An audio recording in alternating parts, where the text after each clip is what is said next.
sedile, che strano. Che vento! Mi apre il naso.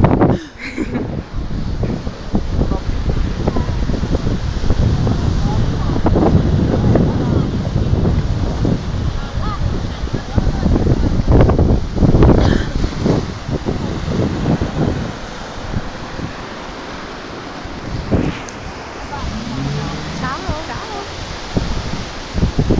Ecco, lo vedi dove eravamo posizionati? Il baretto. Che mettono, qua dove c'è qui, quel baretto lì. Che mettono i tavoli sulla... Era uno spettacolo. Questo è vero, comunque la spiaggia, forse perché c'è anche la mareggiata, però sta rigirando assai. Guarda, Vero.